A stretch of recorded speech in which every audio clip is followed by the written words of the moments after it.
but the actual substantive content of the revolution is too different.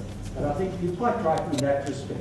I think we can learn, and I think resilience, agility, is constant learning. I mean, the other thing that I believe that organizations now have to give their employees as a skill is, in the past we had career management.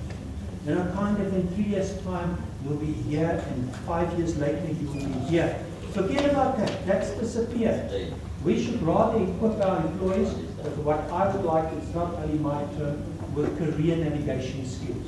How you take charge of your own career and manage it in this organization, across organizations, across your lifespan. No longer be dependent on somebody else to structure and guide, structure actually your career. Please? I cannot see, I mean, I see the old archaic, more of the same stuff year on year when things are changing so fast. I mean, do you see sort of, I mean, unions and organizations and government and all stakeholders will radically, you can't have one sort of changing just organizations and the others are still the same. I don't see that sort of systemic sort of thinking about this, unions getting their members ready for a world like this. I just see more of the same. I see organizations even doing more of the same. Is the press present here? Because I want to come up with a radical statement. I think if unions don't reinvent themselves, they're dead in the water. They become like professional organizations where you register, they train you up, they get you ready, and then you go on. So your profession becomes your home, not the organization for which you work, because of the freelancers. So I think the traditional trade union, traditional employee negotiations are going to disappear, although counter to that, if you see what happened to the Uber employees in the San Francisco area, they mobilized via their social media and took Uber to court.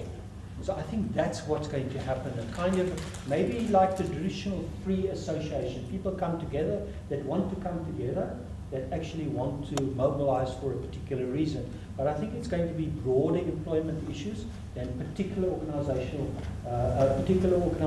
Also, because your critical talent, even during 2008 and 9, when we were in this deep recession, your critical talent still was in high demand.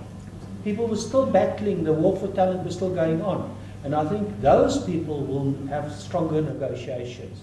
If you look at now at what data scientists and data engineers can actually charge now, they're just in demand, and companies virtually in Silicon Valley pays them whatever they demand because there's such demand. So I think also in that sense, I think we'll have to conclude, another radical statement, but somebody else made it, so I can always quote it. What this person said, it's two authors actually, they said Karl Marx was right in terms of the class war. The workers have won the war. Why? In the new world, the Vickers world, who sits with the skills and the creativity and the innovation? The workers. And if they decide to leave you because you're not an attractive place to work, that they have now, and it's a crude term still to use, they have now actually become the production factor. In the past it was the equipment you had, the finance. They now make the difference. So they've won, the class war has been won by the workers, tongue in cheek. They can now make the demand. So I think unions, present form, if they don't reinvent, they're going to disappear. I think they're going to take on more a corporate, social, citizen type role, and members will join them to prepare them, navigate them in career, counseling, and those types of things. Last question, and then we're going to conclude.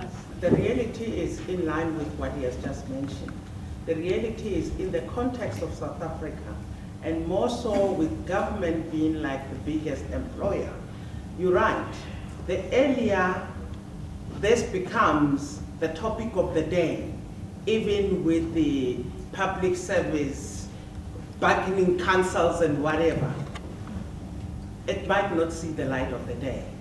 It is good intention, it's good information, but I think the earlier the reinvention starts through those negotiations and discussions, the better and the realization of the future world of work.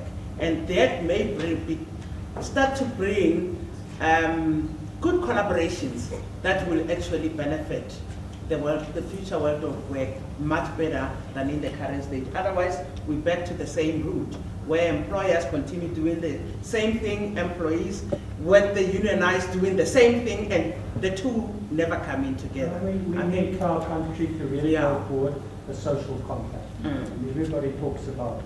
When we jointly say this is jointly our country, Yeah. we're in the same boat, how do we, through a given take process, actually make this a great country? The idea. Okay, and we can do that. Thank you very much for the conversation.